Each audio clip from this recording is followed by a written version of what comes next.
नमस्कार, live India में आपका स्वागत है। मैं अनिल सम्राट। अमृतसर की बात करें तो अमृतसर के स्वर्ण मंदिर में गोलियां चलाई गई, जहां शिरोमणि अकाली दल के अध्यक्ष सुखबीर सिंह बादल समेत पार्टी के नेता सेवा कर रहे थे। पुलिस ने हमलावर की पहचान नारायण सिंह चौरा के रूप में की है, जिसे लोगों ने काबू कर पकड़ लिया।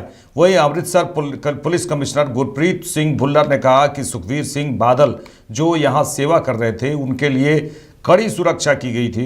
उसमें AIG लेवल के एक अधिकारी, 2 SP, 2 DSP और 200 के करीब बल तैनात थे, पुलिस बल की तैनाती थी। उन्होंने कहा है कि हमारे पुलिस बहुत अलर्ट थे, उसी वजह से ये वारदात असफल हुआ। इसमें नारायण सिंह चौड़ा जो हमलावर हैं, जिनका पुराना आपराधिक रिकॉर्ड है, उनको गिरफ्तार किया गया। मामला दर्ज कर हर एंगल से जांच की जा रही है।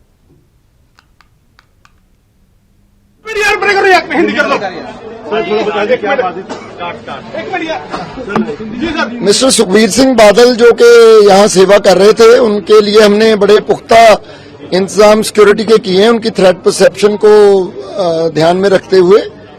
उसमें हमारे AIG लेवल के एक ऑफिसर इंचार्ज हैं और 2 SPs, 2 DSPs और 250 के करीब सिविल पारचात में डिप्लॉयमेंट हमारा गोल्डन टेम्पल कॉम्प्लेक्स में हो रखी है। उसी के वजह से पुलिस अलर्ट थी और हमारे मुलाजिम बहुत अलर्ट थे, जिन्होंने ये जो अटेम्प्ट थी उसको फॉइल किया। तो मैं उनमें बताना चाहता हूं कि रिशपाल सिंह हमारे पुलिस पर्सनल हैं, जसबीर सिंह और परमिंदर सिंह, इन तीनों ने बड़ा बाखूबी अपनी ड्यूटी अलर्टनेस से करते हुए ये सारा फॉइल किया, जो उन्होंने अटैक करने की कोशिश की। जब गोली चलाई तो इन्होंने पिस्टल ऊपर कर दिया, क्या किया इसको? उसकी बाजू से पकड़ लिया जी, और फायर जो है ऊपर की तरफ निकला।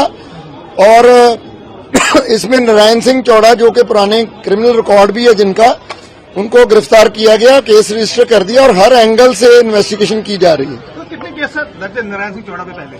ये मैं रिकॉर्ड की बात है, देख के बता पाऊंगा। अभी तो इधर आए हैं सिक्योरिटी का, और वो ये है, मैं आपके माध्यम से सबको अपील करना चाहता हूं कि माहौल शांति बनाए रखें और पुलिस का सहयोग करें, क्योंकि ये डिफिकल्ट है डिप्लॉयमेंट। यहाँ यूनिफॉर्म में हम कर नहीं सकते, लोगों की फ्रिस्किंग मुश्किल है धार्मिक भावनाओं को की वजह से, बट उसके बावजूद भी पुलिस पूरी तरह सक्षम है और हमने पूरा फुल प्रूफ अरेंजमेंट्स कर रखे हैं। सर, जानकारी के मुताबिक इससे बड़ी संख्या में जो RDX इससे बरामद हुआ था नारायण सिंह चौड़ा से, लेकिन उसके बाद ये कल से यहाँ से घूम रहा था यहाँ पे, तो फिर भी ऐसे देखिए, अब दरबार साहब में संगत को किसी को रोकना थोड़ा मुश्किल है, आपको पता है, क्योंकि धार्मिक भावनाएं बड़ी इन्वॉल्व होती हैं इस बात में। उसी के मद्देनजर हमने जो अरेंजमेंट थे, क्लोज प्रॉक्सिमिटी और ओवरऑल सिक्योरिटी डिप्लॉयमेंट, उसका इंतजाम किया था। आपके सामने है उसका नतीजा कि जो भी अटेम्प्ट हुई उसको फॉइल किया गया पुलिस की अलर्टनेस से। कोई मोटिव पता चल पाया कि what was the motive behind it? अभी वो देखते हैं जी, जैसे इन्वेस्टिगेशन प्रोग्रेस करेगी उसमें पता लगेगा मोटिव भी। बढ़ेगी सर? सिक्योरिटी तो ऑलरेडी 250 बंदा डिप्लॉयड है जी। एक SSP लेवल का ऑफिसर इंचार्ज है, उनके साथ 2 SPs हैं, 2 DSPs हैं, अगर आप ऑफिसर लेवल की बात करें। और आपके सामने ही है कि पुलिस कितनी वेल ब्रीफ्ड थी और अलर्ट थी, तभी ये बात टली है। देखो जी, साडा प्रॉपर सिक्योरिटी प्रबंध सी। ਇਹ ਜਿਹੜਾ ਬੰਦਾ ਸੀ ਹਾਂ ਪ੍ਰੋਪਰ ਨਿਗਾਹ ਰੱਖ ਰਹੇ ਸੀ, ਉਹ ਅੰਦਰ ਬਿਲਕੁਲ ਸਾਡੇ ਕੋਲ ਅਸੀਂ ਸੁਖਬੀਰ ਜੀ ਨੂੰ ਕਵਰ ਕੀਤਾ ਸੀ। ਸਾਡੇ ਕੋਲ ਸਾਡੇ ਕਮਿਸ਼ਨਰ ਸਾਹਿਬ ਵੱਲੋਂ ਸਵੇਰ ਦੀ ਬੜੀ ਸਖਤ ਹਦਾਇਤ ਸੀ। ਮੈਂ ਸਵੇਰ 7 ਵਜੇ ਦਾ ਐਡਵਾਂਸ ਹੋ ਗਿਆ ਆਇਆ ਸੀ ਇੱਥੇ। ਅਸੀਂ ਬਿਲਕੁਲ ਪ੍ਰੋਪਰ ਸਾਡੀ ਡਿਊਟੀ ਲੱਗੀ ਸੀ, ਇਸੇ ਕਰਕੇ ਹੀ ਮਹਾਰਾਜ ਨੇ ਬਚਾ ਕੀਤਾ। ਇਹ ਜੀ ਨਾਰਾਇਣ ਸਿੰਘ ਚੌੜਾ ਵਾ, ਇਹ ਕੱਲ ਵੀ ਇੱਥੇ ਫਿਰਦਾ ਸੀ, ਕੱਲ ਵੀ ਗਿਣਤੀ ਸਾਈ ਕਰਦਾ ਸੀ, ਅੱਜ ਵੀ ਆਇਆ ਸੀ। ਪਹਿਲਾਂ ਇਹ ਗੁਰੂ ਘਰ ਮੱਥਾ ਟੇਕ ਕੇ ਚਲ ਗਿਆ। ਇਹਦੇ ਨਾਲ ਇਹਦੇ ਕੋਲ ਗੋਲੀ ਸਿੱਧੀ ਤਾਂ ਨਹੀਂ ਚੱਲ ਸਕੀ ਕਿਉਂਕਿ ਸਾਡਾ ਬੰਦਾ ਜਿਹੜਾ ਉਹਦੇ ਨਾਲ ਤੇ ਚੜਿਆ ਸੀ, ਪਹਿਲਾਂ ਲੜ ਸੀ, ਪਿੱਛੇ ਬੰਦਾ ਸਾਡਾ ਲੱਗਾ ਸੀ ਨਾਲ। ਪਹਿਲਾਂ ਇਹ ਦਰਬਾਰ ਸਾਹਿਬ ਇੰਟਰ ਕੀਤਾ ਜੀ। ਇਹ ਪਿਸਟਲ ਅੰਦਰ ਸੀ ਇਹਦੇ ਕੋਲ, ਇਹ ਨਹੀਂ ਕਹਿ ਸਕਦੇ। ਇਹ ਅੰਦਰ ਜਾ ਕੇ ਫਿਰ ਘੁੰਮ ਕੇ ਬਾਹਰ ਇਹਦੇ ਨਾਲ ਬੰਦਾ ਸਾਡਾ ਵਾਚ ਕਰਿਆ। ਇਹ ਨਰਿਆਣਾ ਚੌੜਾ ਜੀ, ਇਹ ਉੱਥੋਂ ਦਾ ਹੈਗਾ ਡੇਰਾ ਬਾਬਾ ਨਾਨਕ। ਕਿਸੇ ਦੇ ਲੱਗੀ ਤਾਂ ਨਹੀਂ ਗੋਲੀ? ਨਹੀਂ ਜੀ, ਨਹੀਂ। बिल्कुल ADCP हरपाल सिंह। लोकसभा नेता प्रतिपक्ष और कांग्रेस सांसद राहुल गांधी को और अन्य कांग्रेस नेताओं के साथ पुलिस ने दिल्ली मेरठ एक्सप्रेस वे पर गाजीपुर सीमा पर रोका। वे हिंसा प्रभावित संभल जा रहे थे। उत्तर प्रदेश के संभल में 24 नवंबर को भड़के हिंसा मामले पर राजनीति थमने का नाम नहीं ले रहा है। राहुल गांधी प्रियंका गांधी के साथ कांग्रेस प्रतिनिधिमंडल दिल्ली से संभल के लिए निकला। हालांकि गाजीपुर बॉर्डर पर राहुल गांधी के काफिले को रोका गया। इससे पहले राहुल गांधी दिल्ली स्थित अपने घर से प्रियंका गांधी के साथ संभल के लिए निकले। वे संभल में पीड़ित परिवारों से मुलाकात करने की बात कही। उनका काफिला गाजीपुर बॉर्डर जैसे भी पहुंचा, वहां पर पुलिस की ओर से काफिले को रोकने के लिए बैरिकेडिंग लगाई गई। कांग्रेस कार्यकर्ता और पुलिस के बीच काफिला को आगे बढ़ने देने के लिए तीखी नोकझोंक भी हुई। राहुल गांधी के काफिले के सामने पुलिस के जवान बैरिकेडिंग के पीछे कतार लगकर खड़े हो गए। राहुल गांधी के समर्थन में पूर्णिया सांसद पप्पू यादव भी गाजीपुर बॉर्डर पहुंचे। इसके अलावा यूपी कांग्रेस अध्यक्ष अजय राय, सहारनपुर सांसद इमरान मसूद, केसी वेणुगोपाल समेत कई नेता वहां मौजूद रहे। राहुल गांधी गाजीपुर बॉर्डर पर काफिले को रोके जाने के बाद अपनी गाड़ी से बाहर निकले। वे गेट पर खड़े दिखाई दिए। इस दौरान आम लोगों का गुस्सा वहां पर भड़कता दिखा। लोग अपनी अपनी परेशानी को सामने रखे। दर्शकों को ये बता दें कि राहुल गांधी और प्रियंका गांधी वापस लौट चुके हैं और पुलिस थोड़ी राहत की सांस ले रही है। और ये भी सुनने में आ रहा है कि अब राहुल गांधी सीधे, प्रियंका गांधी सीधे संसद भवन जाएंगे।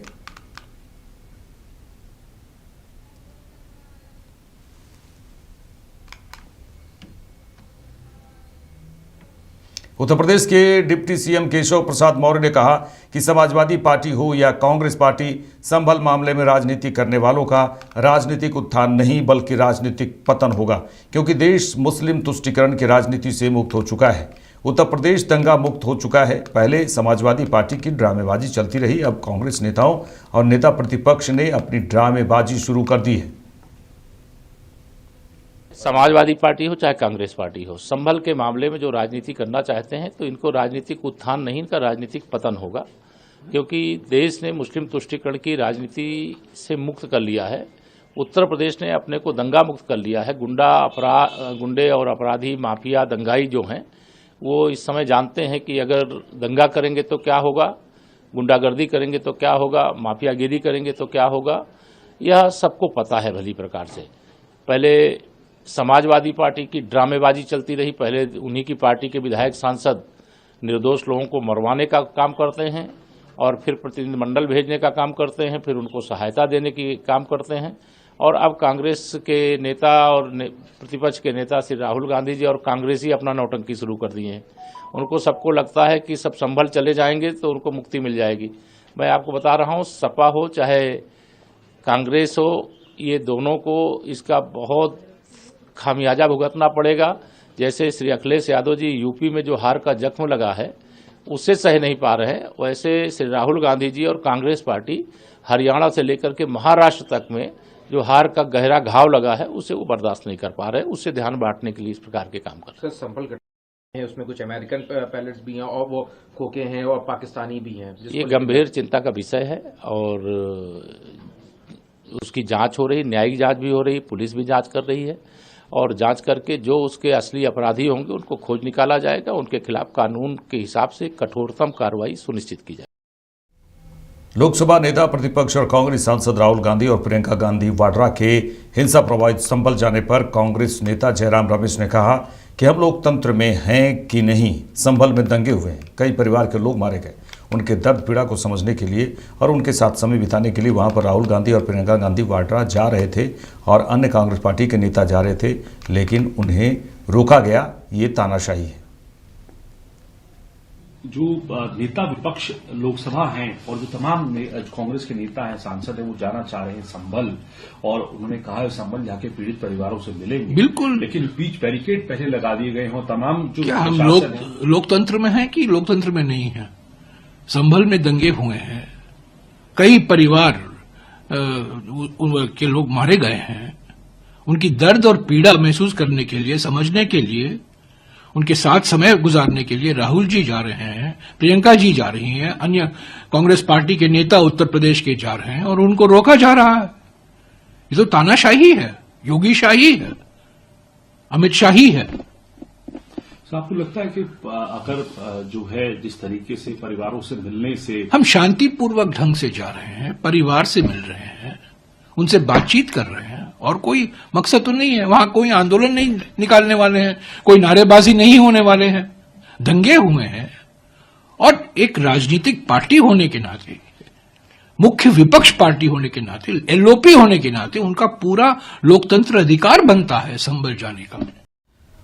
ओडिशा के राज्यपाल रघुवर दास ने श्री जगन्नाथ मंदिर में दर्शन किए। पुरी स्थित जगन्नाथ मंदिर में दर्शन करने के लिए पहुंचे। उन्होंने कहा कि आज निश्चित रूप से ओडिशा वासियों के साथ साथ देशवासियों के लिए ऐतिहासिक दिन है, क्योंकि जहां भगवान श्री जगन्नाथ विराजमान है वहां पर आज देश भर के नौसेना के जवानों के शौर्य और वीरता को लोग देखेंगे और किस प्रकार हमारे नौसेना के जवान अपनी जान जोखिम में डालकर देश की सेवा और रक्षा में लगे रहते हैं। उनके कर्तव्य को उड़ीसा के साथ साथ देशवासी भी देखेंगे। और ये बहुत बड़ा दिन है सर आज। मैं निश्चित रूप से उड़ीसा वासियों के साथ साथ देशवासियों के लिए भी आज बहुत ही ऐतिहासिक दिन है, क्योंकि उड़ीसा की से पवित्र धरती जहाँ महाप्रभु जगन्नाथ जी विराजमान है, उस पूरी बीच में हमारे देश भर के नौसेना के जवानों के जो शौर्य और वीरता को आज हम सब सामने देखेंगे कि किस प्रकार हमारे नौसेना के जवान अपनी जान को जोखिम में डालकर देश की रक्षा में लगे हुए, तो उनके कर्तव्य को आज उड़ीसा वासियों के साथ साथ देशवासी भी देखेंगे। और इस उपलक्ष्य में हमारे महामहिम राष्ट्रपति स्वयं उपस्थित रहेंगे।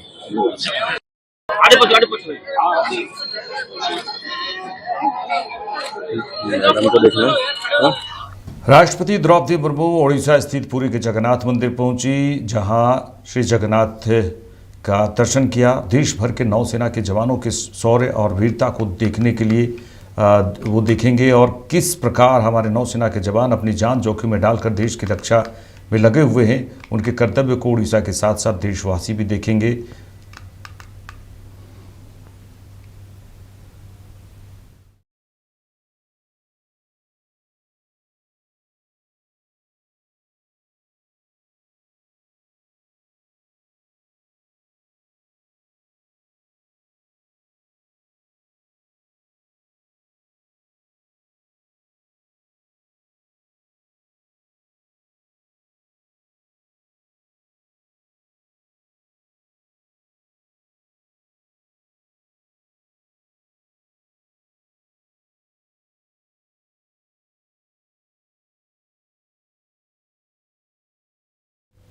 स्वर्ण मंदिर पर चली गोली पर कांग्रेस सांसद मनीष तिवारी ने कहा कि यह बेहद दुखद और निंदनीय है। श्री अकाल तख्त साहिब सिख समुदाय की सबसे बड़ी धार्मिक संस्था है और सुखबीर सिंह बादल अपनी सजा पूरी कर रहे थे, लेकिन उन पर हमला करना बेहद निंदनीय है। इसकी जांच होनी चाहिए।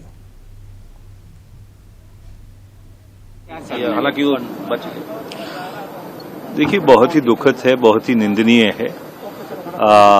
श्री अकाल तख्त साहब सिख समुदाय की सबसे बड़ी धार्मिक संस्था है और अगर उन्होंने कोई कार्रवाई की है और उस कार्रवाई को बहुत ही एक पाक तरीके से श्री सुखबीर सिंह बादल उसको क्रियान्वित कर रहे थे, उनके ऊपर हमला करना बहुत ही दुखद है, बहुत ही निंदनीय है। और ये भगवान का बहुत शुक्र है कि वो बच गए हैं और इसकी जांच होनी चाहिए और जो भी जिम्मेवार है उसको जल्द से जल्द सजा देनी चाहिए।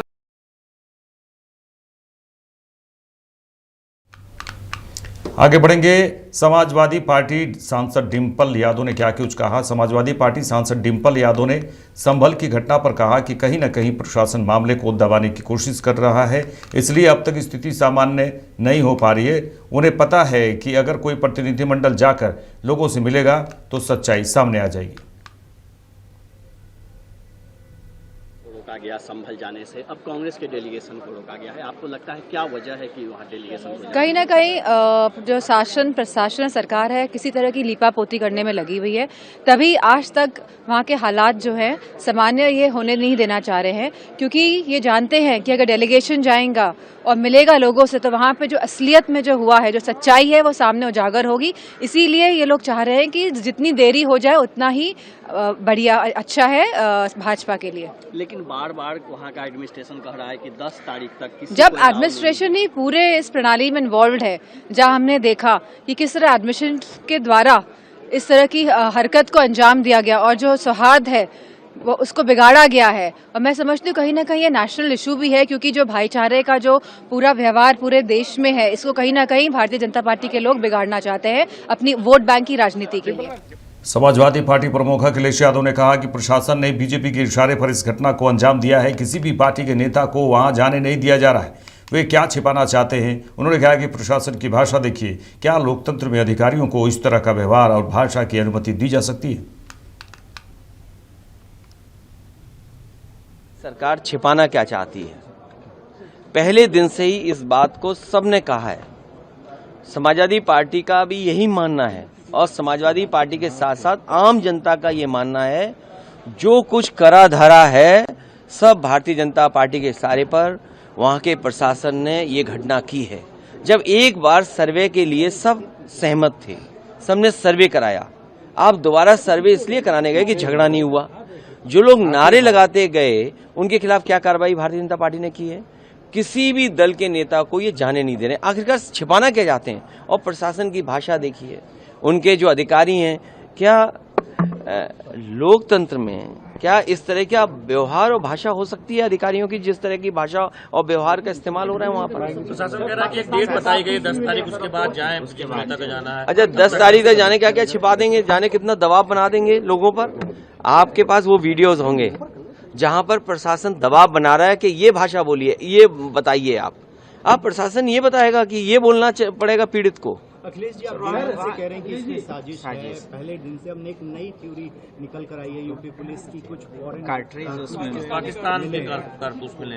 देखिए, ये उत्तर प्रदेश की पुलिस का कमाल है और ऐसा कमाल नहीं है। आप उत्तर प्रदेश की कई घटनाओं की छानबीन करोगे आप तो बहुत सारे इस तरह के कमाल आपको देखने को मिलेंगे।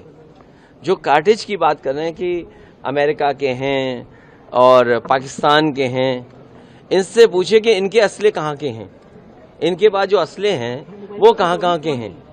और सच्चाई तो ये है कि पुलिस भी ऐसा काम करती है किसी को फंसाने के लिए। उत्तर प्रदेश की भारतीय जनता पार्टी की सरकार में पुलिस केवल फंसाने का काम कर रही है, न्याय नहीं दिला रही है। सर, सुखबीर सिंह बादल पर भी गोल्डन टेम्पल में बहुत दुखद है कि इस तरह की घटना नहीं हो और सुरक्षा का पर्याप्त इंतजाम होना चाहिए, सुरक्षा मिलनी चाहिए और जहां कहीं भी इस तरह के आयोजन हो या धार्मिक चीजों में वहां सुरक्षा मिलनी चाहिए। स्वर्ण मंदिर में सुखबीर सिंह बादल पर गोली चलाए जाने पर आप सांसद राघव चड्ढा ने कहा कि हम इस घटना की कड़ी निंदा करते हैं। हिंसा और इस तरह के हमलों का सभ्य समाज में कोई स्थान नहीं है। भगवान की कृपा से सुखबीर बादल को कोई चोट नहीं आई और वह सुरक्षित है। जो घटना घटी है हम लोग उसकी कड़ी निंदा करते हैं। एक सभ्य समाज में कहीं पर भी वायलेंस की और इस प्रकार के हमलों की कोई जगह नहीं है। परमात्मा का शुक्र है कि सुखबीर बादल जी को खरोंच भी नहीं आई और वे बच गए। मैं इसी के साथ साथ पंजाब पुलिस का भी शुक्रिया अदा करता हूं कि उन्होंने मौके पर, मौका वारदात पर उस शख्स को जिसने हमला किया उसे पकड़ा और सुखबीर बादल जी को बचाया। इसके तमाम पहलुओं पर पंजाब पुलिस जांच कर रही है और जांच के बाद जो भी चीजें सामने आएंगी उसके बारे में पंजाब पुलिस आपसे चर्चा करेगी। कानून व्यवस्था पर सवाल खड़े देखिए, मैंने बड़ा संवेदनशील मामला है, मैं इस पे इससे ज्यादा और कुछ नहीं कहूंगा।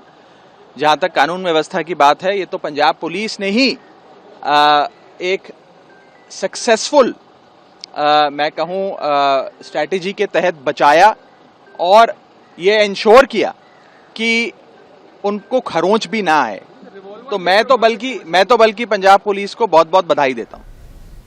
लोकसभा में नेता प्रतिपक्ष और कांग्रेस सांसद राहुल गांधी ने कहा कि हम संभल जाने की कोशिश किए लेकिन पुलिस ने इजाजत नहीं दी। विपक्ष के नेता के तौर पर जाना मेरा अधिकार था लेकिन फिर भी वे मुझे रोके हैं। उन्होंने कहा कि मैं अकेले जाने को तैयार था, मैं पुलिस के साथ जाने को तैयार था लेकिन वे इस पर भी राजी नहीं हुए। यह संविधान के खिलाफ है, यह नया भारत है, यह संविधान को नष्ट करने वाला भारत है। उन्होंने कहा कि हम लड़ते रहेंगे। हम संभल जाने की कोशिश कर रहे हैं, पुलिस मना कर रही है, अलाउ नहीं कर रही है। एज एलओपी मेरा अधिकार बनता है कि मैं जा सकता हूं। मगर तब भी वो मुझे रोक रहे हैं। मैंने कहा है कि मैं अकेला जाने को तैयार हूं, पुलिस के साथ जाने को तैयार हूं, मगर उन्होंने वो भी बात एक्सेप्ट नहीं की और अब कह रहे हैं कि कुछ दिनों में अगर हम वापस आएंगे तो फिर वो हमें जाने देंगे। ये एक्चुअली जो एलओपी के अधिकार हैं उसके खिलाफ है, मुझे अलाउ करना चाहिए। यूएस कॉन्स्टिट्यूशन है ना,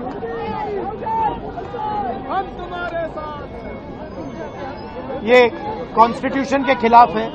हम सिर्फ संभल जाना चाहते हैं, देखना चाहते हैं वहां क्या हुआ, लोगों से मिलना चाहते हैं, मगर हमारा जो कॉन्स्टिट्यूशनल अधिकार है, मेरा जो कॉन्स्टिट्यूशनल अधिकार है उसको मुझे दिया नहीं जा रहा है। तो यही है, नया हिंदुस्तान है, कॉन्स्टिट्यूशन को खत्म करने का हिंदुस्तान है, अंबेडकर जी के कॉन्स्टिट्यूशन को खत्म करने का हिंदुस्तान है, मगर हम लड़ते रहेंगे। धन्यवाद।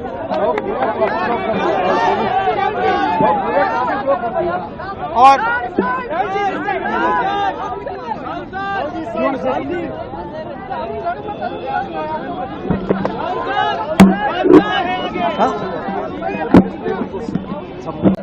देखिए, जो संभल में हुआ है वो गलत है।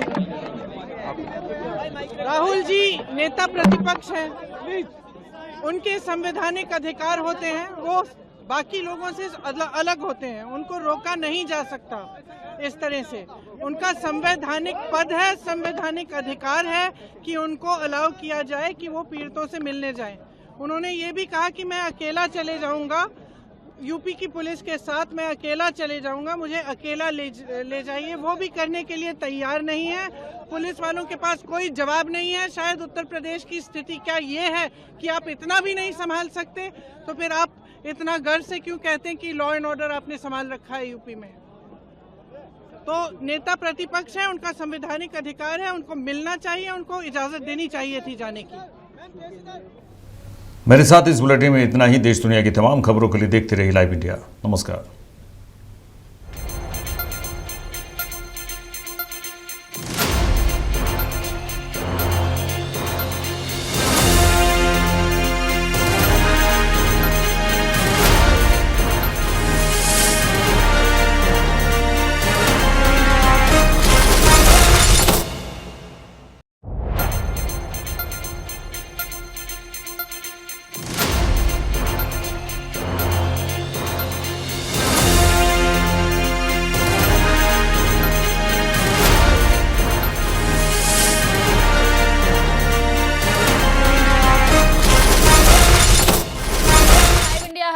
आपके साथ रेखा मिश्रा। जयराम महतो के समर्थकों को लेकर के इस वक्त की बड़ी खबर सामने आ रही है। दरअसल जयराम महतो को लेकर बड़ी खबर यही है कि जयराम महतो कल देर शाम जो है वो चोटिल हुए हैं।